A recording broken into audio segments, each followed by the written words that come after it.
बता दे, इसलिए प्रणाम भी करूं, इसलिए आशीर्वचन भी दूं। और भी आगे चलते हैं। एक और दृश्य गोस्वामी जी ने उपस्थित किया है, उस दृश्य को वंदन करूं। एक तपस्वी आते हैं, वो कौन हैं? कुछ महापुरुष कहते हैं स्वयं गोस्वामी जी महाराज हैं, कुछ महापुरुष कहते हैं श्री हनुमान जी महाराज हैं, कुछ महापुरुष कहते हैं वेद भगवान लौट कर गए नहीं, एक रूप में चले आए हैं, कुछ लोग कहते हैं अग्नि देवता हैं। जो भी हैं सबको वंदन, लेकिन भगवान ने आज आए हुए को गले से लगा लिया है। और जो आए थे महापुरुष, भगवान को तीनों को बारी बारी से वंदन करते हैं, चले जाते हैं।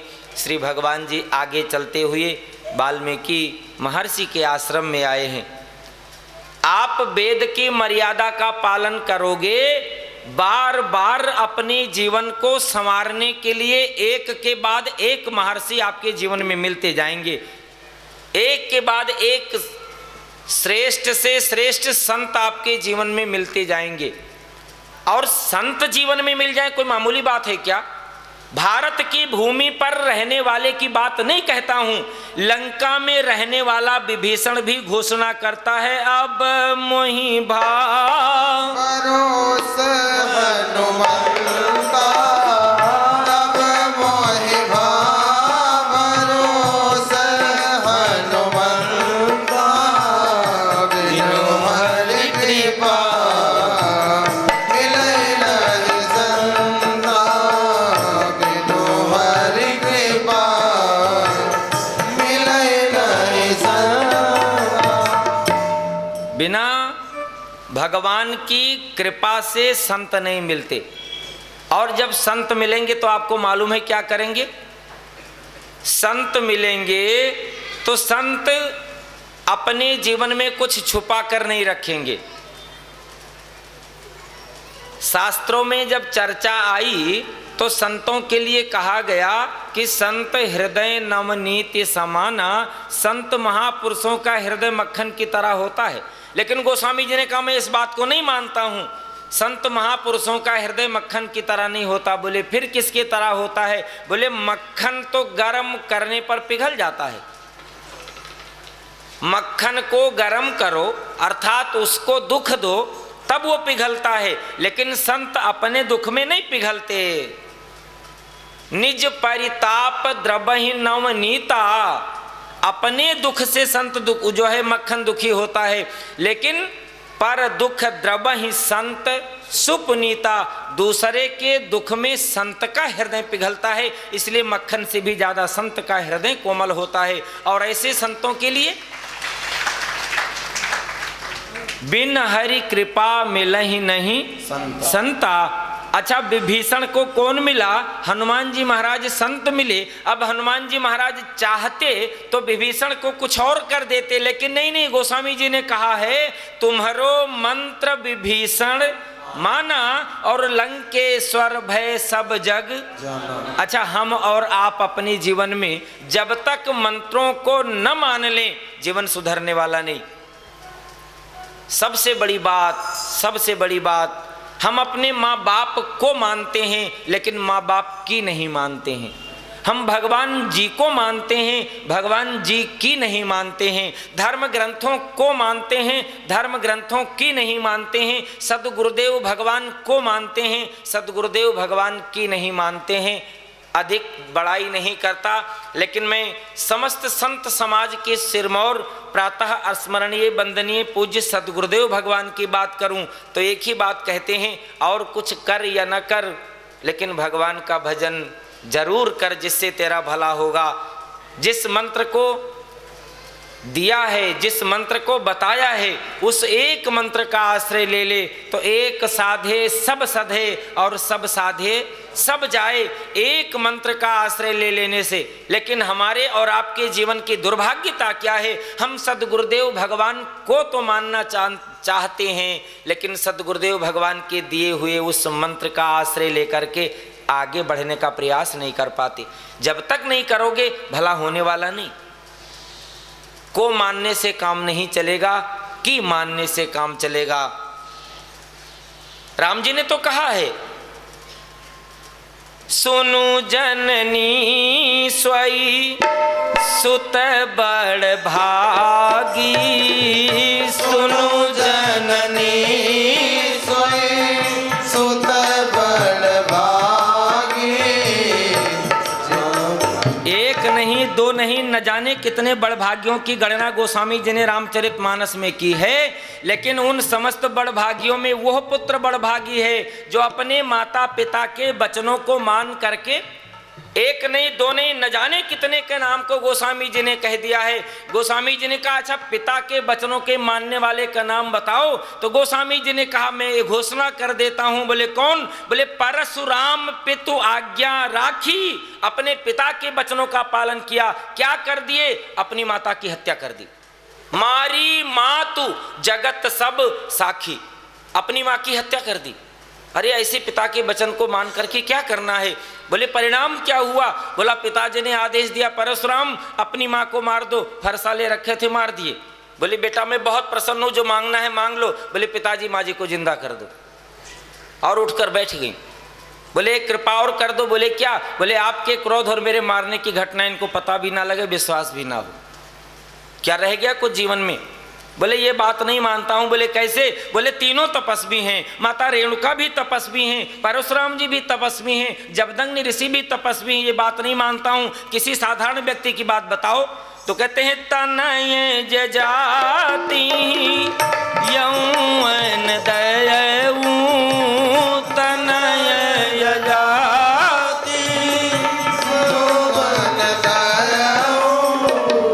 अरे ययाति के पुत्र ने अपने पिता को अपनी जवानी दे दी और अपने पिता के बुढ़ापा को जीवन में ले लिया। परिणाम क्या हुआ? कलंक दोनों को नहीं लगा और कितनी ख्याति प्राप्त हुई। कोई माता पिता के वचनों को माने तो सही, गुरु के वचनों को माने तो सही। बाबा मैं इस बात को नहीं मानता, आखिरी बार एक बात में बात कह दो। गोस्वामी जी ने कहा एक बार में कह देता हूं। बोले क्या? बोले गुरु पितु मातु स्वामी सीख पाले, गुरु पितु मातु स्वामी सीख पाले। चलहूं कुमग पग परही न खाले, जगहु कुमग पग परही न खाले। अच्छा ये आदर्श किसका है? मेरे राम जी का। क्यों भला? एक ऋषि के आश्रम से निकलकर दूसरे ऋषि के आश्रम में जाना, मार्ग पूछना था तो भरद्वाज ऋषि के आश्रम में जंगल मिल गया और जंगल में कहाँ घर बनाकर रहने लग जाऊं, तो दूसरे ऋषि महर्षि वाल्मीकि जी के आश्रम पर, जो एक के बाद एक आश्रय लेकर चला जाता है। हम अपने जीवन में अपने मित्र का भी चयन करें तो जो भक्ति करता हो, अपने जीवन में एक से बढ़कर एक समस्त संबंध जोड़ने वाले का संबंध करें तो सब ही मान हैं राम के नाते। जो भक्ति वाले पथ पर जुड़ा हो, हम उससे जुड़े हों, हमारा जीवन श्रेष्ठ ना हो, ऐसा नहीं हो सकता। मेरे राम जी ने महर्षि वाल्मीकि जी का दर्शन किया है। वाल्मीकि जी ने भी प्रभु राम जी का दर्शन किया, बहुत प्रसन्न हो गए। राम जी ने कहा भगवान एक प्रार्थना करूंगा। बोले बोलो, कहना क्या है?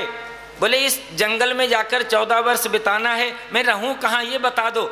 वाल्मीकि जी ने कहा राम जी यहाँ कुछ चलने वाला नहीं। बोले फिर? बोले मैं जानता हूँ आप कौन हैं। राम जी ने कहा आप जानते हो? महर्षि वाल्मीकि ने हाथ जोड़ लिया, भगवान अन्यथा माया को मेरे ऊपर डालकर विस्मृति मत करा देना। मैं जानता हूं, लेकिन आपका भजन करने के बाद आपकी कृपा से आपको जानता हूं। सोई जानई जही देहु जनाई, सोई जानहि जन देहु जनाई। जानत तुम्हारी तुम्हें होई जाई। अच्छा, राम जी ने पूछा क्या जानते हो? तो महर्षि वाल्मीकि जी ने कहा भगवान है, मैं यही जानता हूँ। अच्छा मैं भगवान हूँ? बोले हाँ भगवान है आप, मैं जानता हूँ। तो राम जी ने कहा मुझे नहीं बताओगे मैं कहाँ रहूं? वाल्मीकि जी ने कहा बताऊंगा तो सही, लेकिन कई बार प्रश्न का उत्तर नहीं होता है, प्रश्न का उत्तर प्रश्न होता है। जब मैं जानता हूं आप भगवान हैं तो कहाँ बता दूं आपको रहने के लिए? अब मुझे वो जगह बता दो जहां आप ना रहते हो, उसी में से कोई जगह बता दूं। आप जहां ना रहते हो उसी में से कई जगह मुझे बताओ, एक आध जगह आपसे कह दूं जहां आप रह करके निवास कर लो। अब राम जी ने प्रार्थना कर लिया है, मेरी भगवत्ता नहीं उजागर करो, बल्कि मैं चक्रवर्ती सम्राट अयोध्या नरेश का पुत्र हूँ, 14 वर्ष वनवास में बिताऊं, इसलिए मुझको रहने की जगह बताओ। वाल्मीकि जी ने कहा ना, ये संसार कैसा है? बोले संसार स्वार्थी है। गोस्वामी जी से पूछा गया, महर्षि वाल्मीकि जी झूठ कहते हैं कि सत्य? गोस्वामी जी ने कहा थर्मामीटर देता हूं, अपने घर में नाप लेना। सुर नर मुनि सब करये रीति, सुर नर मुनि सब करये रीति, स्वार्थ लागी करहि सब प्रीति, स्वार्थ लागी करहि सब प्रीति। अच्छा, यदि महर्षि वाल्मीकि जी ने मान लिया मैं स्वार्थी हूँ, सुर नर मुनि सब कर यह रीति, गोस्वामी जी की लेखनी कहती है, हनुमान जी की उसमें संपूर्ण तया से स्वीकृति है। तो महर्षि वाल्मीकि जी ने कहा मुझे स्वार्थी सही, लेकिन जहाँ मैं बताऊँ पहले उस 14 स्थान पर रह जाओ। और कल भी मैंने निवेदन किया था, हमारे आपके जीवन में 14 स्थान, 5 ज्ञान इंद्रियां, 5 कर्म इंद्रियां, मन बुद्धि चित्त और अहंकार, ये 14 स्थान ऐसे हैं जहां संसार की वासनाएं आकर के हमें आपको दुखी कर सकती हैं। और इन 14 स्थानों पर यदि अपने आराध्य इष्ट को सदगुरुदेव भगवान की कृपा से बसा लो तो 14 स्थान भी पवित्र हो जाए। और गोस्वामी तुलसीदास महाराज जी ने जो बात बताई है महर्षि वाल्मीकि जी के माध्यम से, वही 14 स्थान हैं जहां गोस्वामी जो है वाल्मीकि जी ने राम जी को रहने के लिए कहा है। 14 स्थान बताया, भगवान आप यहाँ रहो। राम जी खड़े हैं, बोले बस ठीक है। बोले हाँ। बोले ये आपने बताया, मैं यहाँ रहता हूँ, लेकिन मैं व्यवहार जगत की बात करता हूँ। आपने जो कह दिया वो परमार्थ की बात है, संसार के लोगों का भला हो, लेकिन कम से कम व्यवहार जगत में मुझे भी कहीं रहना है, कहीं जाना है। महर्षि वाल्मीकि जी ने कहा है पावन चित्रकूट में जाकर के निवास करो। बिल्कुल सन्निकट में महर्षि अत्रि जी की पत्नी माता अनसुईया जी ने गंगा जी को ला करके वहाँ इस समस्त स्थल का कल्याण कर दिया था। और दूसरी बार मुझे लगता है ऐसे किसी महापुरुष के जीवन की साधना पूरी हुई तभी आप माँ कौशल्या की गोदी में अवतार लेकर के वहाँ रुक नहीं पाए और सीधे मार्ग का आश्रय लेकर यहाँ पधारे हैं। आप भी वहीं चले जाओ, वहीं रह जाओ, और वहाँ रह करके जब निवास करोगे तो जैसे माता गंगा जी जो माता अनसुईया जी लेकर के आई थीं, सकल जगत का कल्याण करती हैं, आप भी अपने जनों का भला कर पाओगे। महाराज राम जी महर्षि वाल्मीकि जी को वंदन करके आगे चलते हैं, चित्रकूट में जाकर के पहुँचे हैं। जब तक चित्रकूट में पहुँचे गोस्वामी जी ने देखा है आज तो देवता लोग देवता के रूप में नहीं, आज देवता लोग कोल किरात वनवासी के रूप में आए हैं और पहले ही जंगल में घूम रहे हैं। मेरे राम जी आए, मुझको मित्र बनाएं, मैं राम जी की झोपड़ी बनाऊं, राम जी उसमें रहें। इन किन प्रकारेण किसी बहाने से हम अपनी भाषा में कह लें तो पीने वाले को पीने का बहाना चाहिए, उन देवताओं को मेरे राम जी से मिलने का बहाना चाहिए, कुछ भी बनना पड़े। परसों की पावन सायंकाल की सत्र में ही वंदनीय 2 महापुरुष विराजे, दोनों कह रहे थे खटमल कीड़े मकोड़े मच्छर भी, इनको भी भगवान के धाम में रहने के बाद जब शरीर छूटता तो मुक्ति मिल जाती है। देवता लोग ये विचार नहीं करते कौन से शरीर में जा रहा हूँ। और भी निवेदन किया था महाराज काकभुसुंडी जी ने भी अंत में ये स्वीकार कर लिया है, सोई पावन सोई सुभग शरीरा, जो तन पाए भजय रघुबीरा। आज सभी देवता लोग भी भगवान की सेवा करने आए हैं। गोस्वामी जी ने कहा है वहाँ पर 2 झोपड़ी बनाई गई है, बहुत सुंदर है दोनों झोपड़ी। 5 वृक्ष के सन्निकट में उन्हीं के नीचे झोपड़ी है और वहाँ लक्ष्मण भैया ने, माँ जानकी जी ने तुलसी आदि के वृक्ष लगाए हैं, बड़ी सुंदरता है। निषाद साथ में गए हैं, भगवान राम जी को वहाँ कुटी बनाकर निवास करा के बंधन करके लौटे हैं। गंगा जी के किनारे आए और तब क्या देखा है कि वह घोड़े और सुमंत उसी जगह खड़े हैं। ये 4 दिवस बीता, लेकिन 5वें दिवस भी ये जाने का नाम नहीं लेते। अब तो जबरदस्ती निषाद ने अपने साथ से 4 लोगों को भेजा है। ये गिनती भी गोस्वामी जी 4 का ही रखते हैं, कुछ भी हो जाए 14 का ही रखते हैं, 4 का ही रखते हैं। उनका कहना बार बार यही है। और वह चारों अयोध्या के निकट तक जाकर छोड़ आते हैं। सुमंत जी महाराज कहते मैं दिन में अयोध्या में प्रवेश नहीं करूंगा, बैठ बिटप तर दिवस गंवावा, वृक्ष के नीचे छुप कर बैठ जाते हैं, अंधेरा हो जाए तब जाऊं। महाराज दशरथ जी पूछेंगे मैं जवाब क्या दूंगा, रथ खाली लेकर जाऊंगा, इसलिए अंधेरा हो जाए तो मैं चला जाता हूं। अंधेरा हुआ है, रथ को लेकर चुपचाप जाएं, इससे पहले पूरी अयोध्या में बात फैल जाती है, सभी लोग जान जाते हैं। और किसी के सामने सुमंत जी बोलते नहीं, महाराज दशरथ जी के पास गए हैं। महाराज दशरथ जी ने जब पूछा है, सुमंत जी ने तीनों की और निषाद की सबकी बात ज्यों की त्यों निवेदन कर दी है। माँ कौशल्या की गोदी में महाराज दशरथ जी का सिर लेटे हुए हैं, हिम्मत करके बैठ गए, नहीं बैठा गया, फिर लेट जाते हैं। और जब अब लेट जाते हैं तो माँ कौशल्या से एक बात कहते हैं, देवी मेरी आंखें तो नहीं खुलती, लेकिन मुझे चलते हुए कुछ चित्र दिखाई देते हैं, जैसे टेलीविज़न चल रहा हो हम आप उसमें चित्र देखते हो। महाराज दशरथ जी ने आज कहा है, देवी मुझे तो कुछ चित्र दिखाई देते हैं जो मेरे नेत्रों के सामने चल रहा हुआ है, मजबूरन मुझे देखना पड़ रहा है।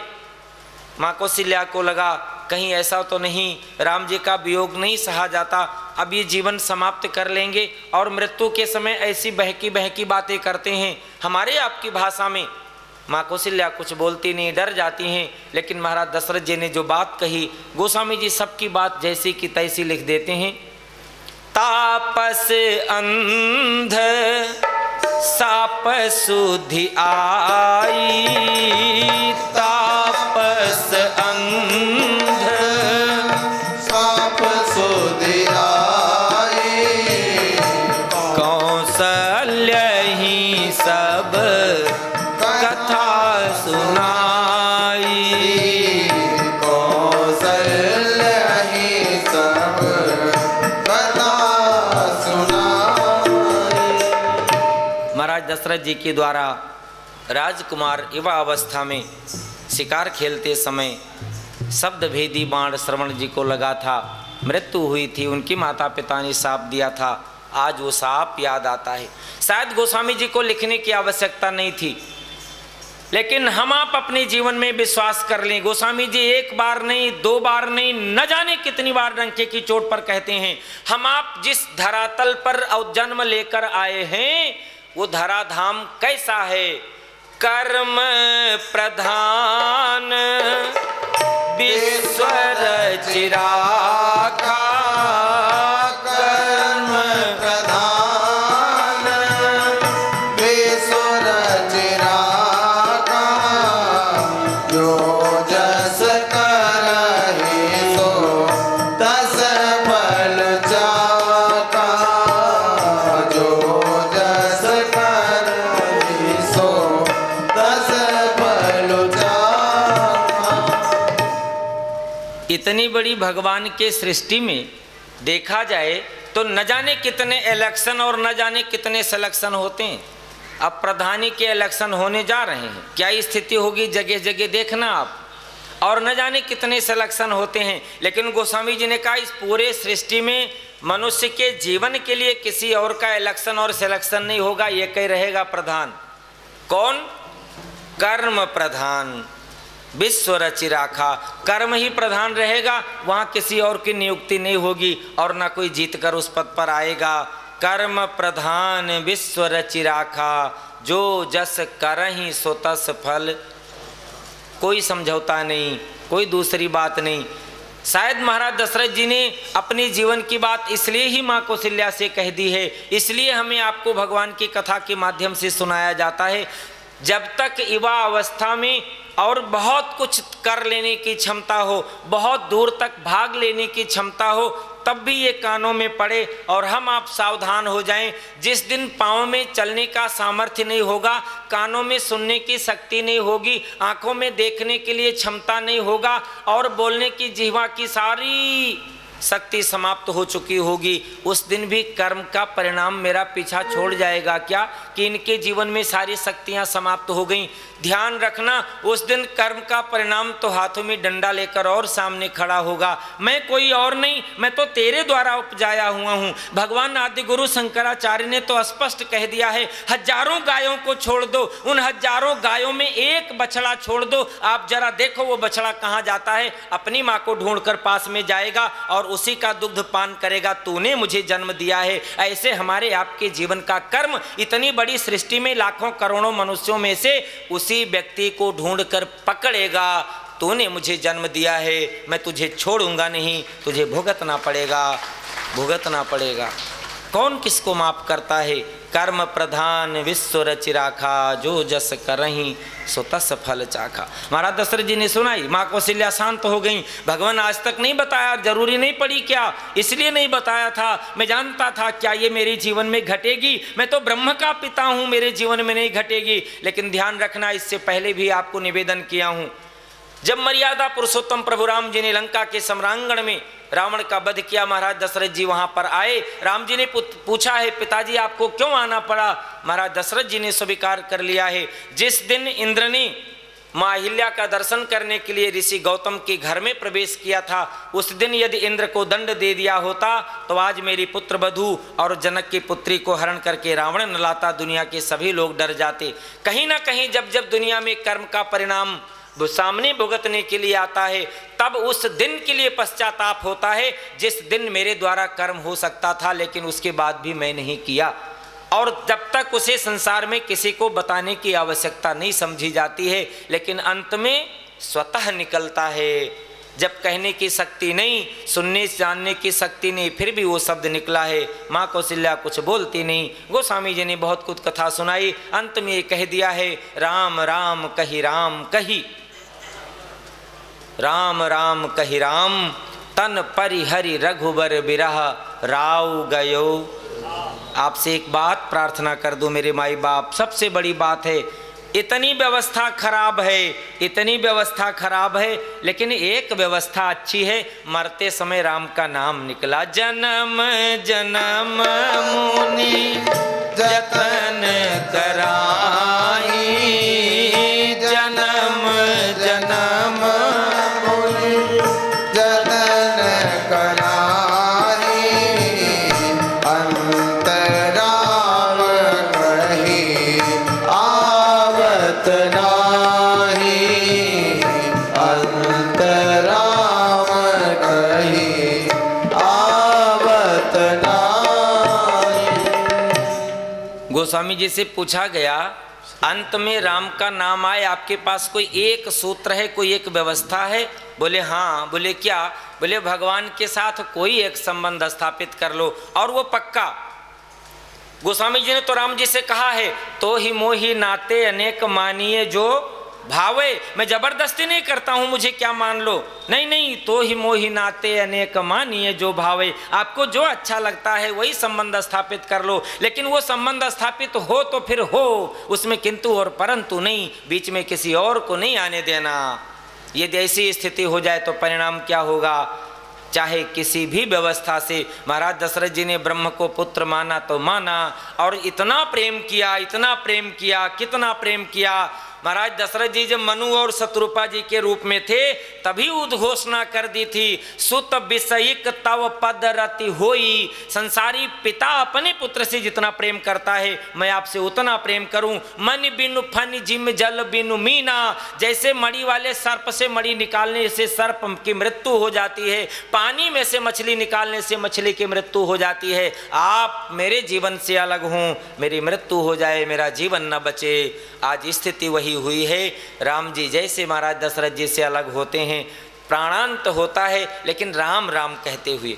बिना अभ्यास के नहीं होगा। यदि अभ्यास होगा, विश्वास होगा, दोनों अभ्यास भी हो, विश्वास भी हो, अनुराग भी हो, समर्पण भी हो, इतनी व्यवस्था बने, मृत्यु का समय आए तो भगवान का नाम निकलता है। महाराज दशरथ जी की मृत्यु होती है। संक्षिप्त रूप में निवेदन करते हुए, गुरुदेव वशिष्ठ जी सब जानते हैं फिर भी कुछ कहते नहीं। दशरथ जी के शरीर को तेल में रखवा दिया है, दूतों को भेजकर भरत जी को बुलाया है।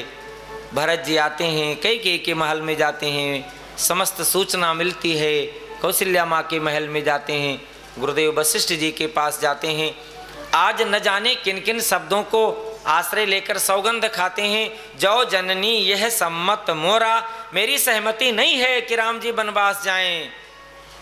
अपने को न जाने कौन कौन सी गति का मांग कर लेते हैं, लेकिन माँ कौशल्या मना करती है, पुत्र मैं जानती हूँ तुझे, तू ऐसा नहीं है। ये विधाता की सारी व्यवस्था है। गुरुदेव वशिष्ठ की आज्ञा होती है, सरजू जी के किनारे सुंदर सी चिता बनाकर महाराज दशरथ जी का अंत्येष्टि क्रिया किया जाता है। गोस्वामी जी से पूछा गया, एक संसार का मनुष्य जल रहा होगा, बाकी क्या होगा? गोस्वामी जी ने कहा, गलती नहीं करना। आज एक भक्त जिसने भगवान को पुत्र के रूप में आने के लिए बाध्य कर दिया है, भले ही पंचभौतिक शरीर में आया है, लेकिन जब भी वो शरीर छोड़कर गया है, चिता पर शरीर रखा गया है, जब दूर से देखा गया तो चिता नहीं लग रहा था। दूर से देखने के बाद में लग रहा था जन सुरपुर सोपान सुहाई, स्वर्ग के लिए सीढ़ियाँ लगी हैं, चिता नहीं बनी है, स्वर्ग में सीधे जाने की सीढ़ियाँ लगी हुई हैं। व्यवस्था हो ऐसी, हमारे आपके जीवन में भगवान से प्रेम ऐसा हो, सारी व्यवस्था संसार को नजर आ जाएगी। हमें आपको मरने के बाद कहाँ जाना है, संसार में लोगों को मालूम चल जाता है मरने के बाद व्यक्ति कहाँ गया होगा। समस्त कर्म को गुरुदेव वशिष्ठ की आज्ञा मानकर भरत जी महाराज करते हैं। समापन हुआ है इस कार्य का। गुरुदेव वशिष्ठ ने सभा बुलाई है, सभा में बैठ कर के महाराज दशरथ जी को याद किया है, भरत जी को समझाया है। सुनहु भरत भावी प्रबल, बिलख कहु मुन्नाथ, हानि लाभ जीवन मरण, यस अपयस विधि हाथ। भरत जी ने कहा, चाहते कहो गुरुदेव? बोले, मैं ये चाहता हूँ, पिता के आज्ञा का पालन करना चाहिए। राम जी ने किया, आप भी करो। माँ कौशल्या की सहमति, सबकी सहमति, समस्त मंत्रिमंडल की सहमति, समस्त पूर्ववासियों की सहमति, सबकी सहमति। गुरुदेव ने कहा, भरत जी क्या करोगे? तो भरत जी ने कहा, भगवान अयोध्या के सिंहासन पर सबकी सहमति से बैठा जाता है, कोई एक विपक्ष में हो तो नहीं बैठना। अरे कौन विपक्ष में है? भरत जी ने कहा, मैं विपक्ष में हूँ, मैं अकेला अपना हाथ अपने लिए, आज के समय में अपना वोट अपने लिए पहले डाला जाता है। भरत जी ने अंत तक भी अपना वोट अपने लिए नहीं डाला है, मैं पक्ष में नहीं रहता हूँ। फिर जबरदस्ती सिंहासन पर बैठा दूंगा, क्या करोगे? तो भरत जी ने कहा, बैठा कर देख लो, लेकिन गलती नहीं करना। जब जबरदस्ती इस भरत को सिंहासन पर बैठाओगे तो रसा मने पृथ्वी, रसा रसातल चली जाएगी, कोई रोक नहीं पाएगा। रसा रसातल जई हैं तभी, उसी समय ये पृथ्वी रसातल को चली जाएगी, मुझको नहीं बैठाना। मेरी स्थिति क्या है? ग्रह ग्रहित पुनि बात त्यही, पुनि त्यही बीछी मार, ताहि पिया यही बारुनी, कहु काह उपचार। गुरुदेव मुझ पर कृपा कर दो, मुझ पर दया कर दो, मेरे ग्रह स्थिति ठीक नहीं। ग्रह ग्रहित पुनि बात त्यही, और उसको मेरे जैसे के लिए ग्रह भी अनुकूल नहीं, मेरे जैसे के लिए क्या क्या कुछ कहा जाए। संसार में जिसके ग्रह की स्थिति ठीक ना हो, जिनके जीवन में वायु विकार हो गया हो, और जिनको बिच्छू ने डंक मार दिया हो, सब लोगों ने मिलकर उसे ठीक करने के लिए मदिरा पान करा दिया हो, उसकी स्थिति क्या होगी? ग्रह ग्रहित पुनि बात त्यही पुनि बीछी मार, ताहि पियाये बारुनी। अब कहु काह उपचार, क्या वो ठीक हो सकता है? मुझे सिंहासन पर नहीं बैठाना। गुरुदेव वशिष्ठ जी ने कहा, भरत जी चाहते क्या हो? भरत जी ने एक ही बात हाथ जोड़ करके पूरी सभा में कही है, हमारे जीवन में, हमारे हृदय में जो मेरा जी जलता है, उस जलते हुए जी को आप चाहते हैं कि मैं शांत कर लूं? गुरुदेव ने कहा, मेरी तरफ से शांत कर लो, व्यवस्था देता हूं। तो बोले, बस मेरे हृदय का जलन शांत हो जाए, उसकी औषधि यदि दुनिया में कहीं है तो देखे बिन रघुनाथ पद और जिय कै जरनी न जाए, नहीं जा सकता है। हमारे आपके जीवन की व्यवस्था तभी बनेगी जब इतना निश्चिंत कर लें, इतना निश्चय कर लें कि हमारे आपके जीवन की व्यथा, हमारे आपके जीवन की पीड़ा, हमारे आपके जीवन की वासना तभी शांत होगी जब ये सारी व्यवस्था भगवान से जोड़ दिया जाएगा। और बिना भगवान के जोड़े हुए कोई व्यवस्था शांत होती है तो हमें आपको लगता है कि वो शांत होती है, वो शांत होती नहीं है। शांत तभी होगी जब भगवान से जुड़ेगी। गुरुदेव वशिष्ठ क्या ये बात कह सकते हैं कि भगवान के बिना हृदय की जलन कोई शांत कर सकता है? यदि कह सकते होते तो वशिष्ठ जी भरी सभा में कह देते, लेकिन वशिष्ठ जी महाराज नहीं कह पाए। क्यों? ये धर्म सम्मति है, ये नीति युक्त